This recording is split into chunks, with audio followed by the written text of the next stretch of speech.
August 1883.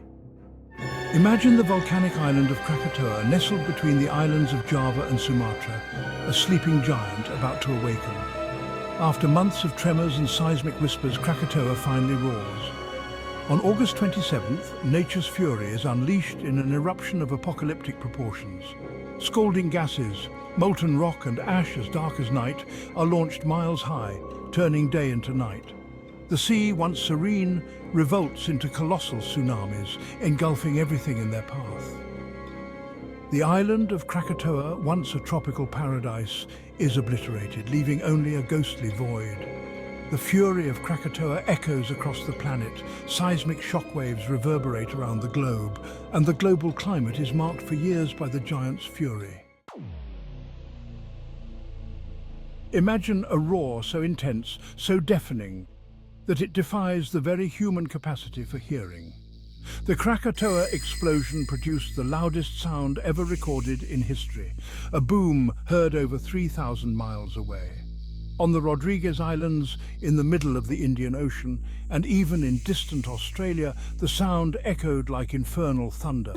Accounts from the time describe a deafening noise, like thousands of cannons firing in unison, a roar that persisted for hours on end. The brutal intensity of the sound ruptured eardrums, shattered window panes, and shook the foundations of houses.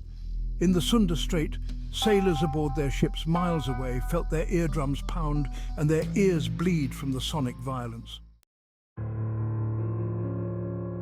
The consequences of Krakatoa's fury spread across the planet like an oil stain on a sheet.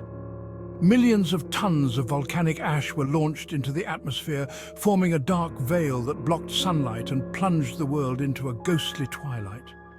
The sky, once blue and clear, took on a surreal hue, a blood red that stained the horizon of countries thousands of miles away. The global climate, once as predictable as a clock, was thrown into chaos. Torrential rains in arid places, plummeting temperatures.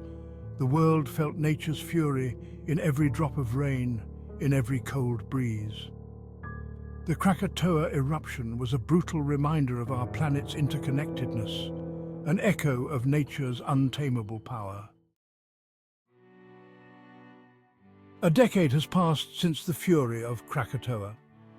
In 1893, on the other side of the world, a Norwegian artist named Edvard Munch completes a masterpiece, The Scream. The painting, which depicts an anguished figure against an orange-red sky, has become an icon of modern art, a visceral representation of human anxiety and despair. Some scholars draw an intriguing parallel between the fiery sky of The Scream and accounts of witnesses to the Krakatoa eruption. The blood-red color, the atmosphere heavy with dread, could the scream be an unconscious echo of the volcano's fury? It's impossible to know for sure if Munch was directly inspired by the Krakatoa eruption, but the possible connection is fascinating. The eruption was a globally significant event, a cataclysm that captured the world's imagination. And Munch, as an artist in tune with his time, certainly absorbed the news, the images, the accounts of the tragedy. Regardless of the direct connection to Krakatoa, The Scream continues to impact us deeply. The solitary figure, the silent scream, the apocalyptic sky, all these elements combine in a timeless representation of loneliness and human fragility. The Krakatoa eruption of 1883 remains a landmark in history, a brutal example of the force of nature and the fragility of human existence. The tragedy that killed tens of thousands and left deep scars on the planet continues to fascinate and terrify generations. But from the ashes of destruction, valuable lessons emerge. Scientists learned a lot about volcanism, about the global climate, about the complex web that connects life on our planet.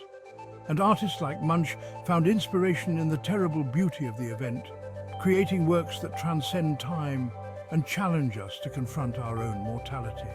Krakatoa, a sleeping giant that awakened with fury, leaving a legacy of destruction and also of knowledge, of terror and also of beauty.